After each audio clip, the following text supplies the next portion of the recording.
नमस्कार, आपके साथ मैं हूं गौरव अग्रवाल। देश के सबसे बड़े न्यूज नेटवर्क TV9 पर आप देख रहे हैं न्यूज टॉप 9। बुलेटिन की शुरुआत भारत चीन टकराव की खबरों के साथ। गलवान घाटी में हुए टकराव की तैयारी चीन ने पहले से ही शुरू कर दी थी। उन्होंने अपने मार्शल आर्ट योद्धा बुलाए थे, जिन्हें भारत के जवानों ने धूल चटा दी। ये पूरी खबर आपको दिखाएंगे।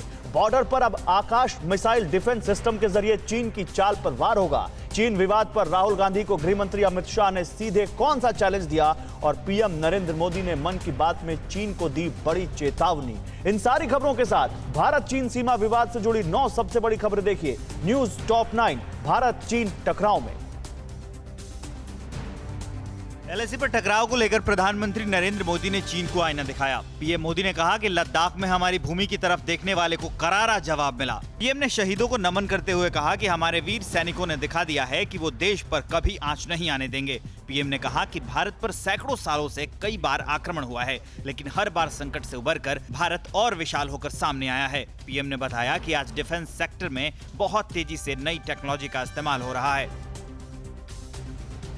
लद्दाख सीमा पर चीन की बढ़ती गुस्ताखियों पर लगाम लगाने के लिए भारत ने एयर डिफेंस मिसाइल सिस्टम तैनात कर दिए हैं। LAC पर चीन के फाइटर प्लेन और हेलीकॉप्टर गश्त लगा रहे हैं, जिसे देखते हुए जमीन से हवा में मार करने वाले एडवांस एयर मिसाइल सिस्टम लगाए गए हैं, जिसमें आकाश मिसाइल शामिल है, जो किसी भी गुस्ताखी पर चीनी विमानों को नेस्तनाबूद कर सकता है। जल्द ही भारत को रूस की ओर से S-400 advance missile defence system मिलने वाला है। चीन को सबक सिखाने के लिए अब भारत को इजराइल का साथ मिला है। भारत को इजराइल से जल्द ही बराक 8 मिसाइल सिस्टम मिलेगा। दोनों देशों के बीच साल 2018 में 5,687 करोड़ रुपए की मिसाइल डील हुई थी। बराक 8 लंबी दूरी तक जमीन से हवा में मार करने वाला डिफेंस मिसाइल सिस्टम है। बराक 8 मिसाइल सिस्टम को नेवी के 7 जहाजों पर तैनात किया जाएगा, जबकि इसका जमीनी एयर लॉन्च वर्जन चीन से लगी सीमा पर तैनात होगा। क्या गलवान घाटी में चीनी मार्शल आर्ट में माहिर हत्यारों से भिड़े थे भारतीय सैनिक? खुलासा हुआ है कि 15 जून को झड़प से पहले चीन ने अपनी माउंटेन डिवीजन और मार्शल आर्ट में माहिर हत्यारों को सीमा के नजदीक तैनात किया था। चाइना नेशनल डिफेंस न्यूज की रिपोर्ट के मुताबिक बॉर्डर पर चीनी सेना ने 5 नए मिलिशियाई डिवीजन को तैनात किया था। गलवान में भारतीय जवानों ने 53 चीनी सैनिकों को या तो मार गिराया या घायल कर दिया, जबकि हमारे 20 जवान शहीद हुए थे। भारतीय कूटनीति से चीनी रणनीतिकार घबरा गए हैं। चीनी सैन्य रणनीतिकारों ने बीजिंग को लद्दाख सीमा में बढ़ते तनाव को लेकर तैयार रहने की सलाह दी है। चीन के सैन्य सलाहकारों के मुताबिक दोनों परमाणु शक्तियों के बीच सशस्त्र संघर्ष की आशंका बढ़ रही है। चीनी सेना के कई रिटायर्ड सदस्य चीन को युद्ध की स्थिति में मदद करने की पहल कर रहे हैं। वहीं सीमा पर गैर घातक हाईटेक हथियार और लेजर गन तैनात करने की सलाह दी गई है।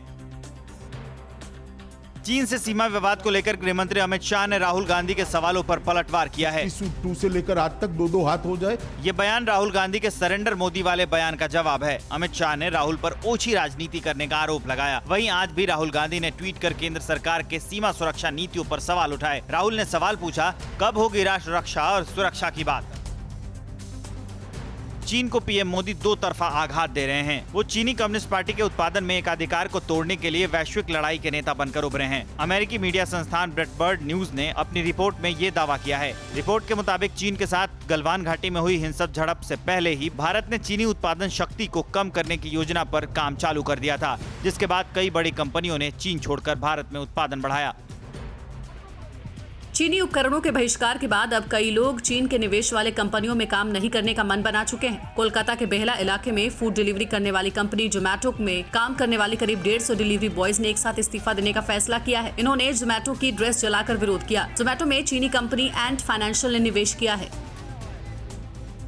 ये तस्वीरें भारत की चौतरफा तैयारियों का सबूत है। दरअसल भारतीय नौसेना ने जापान की नौसेना के साथ संयुक्त युद्धाभ्यास किया। ये तस्वीरें खुद Japan maritime self defence force ने जारी की है। JMSDF ने बताया कि हिंद महासागर में हुए ट्रेनिंग में भारतीय नौसेना के INS कुलिश और INS राणा शामिल थे।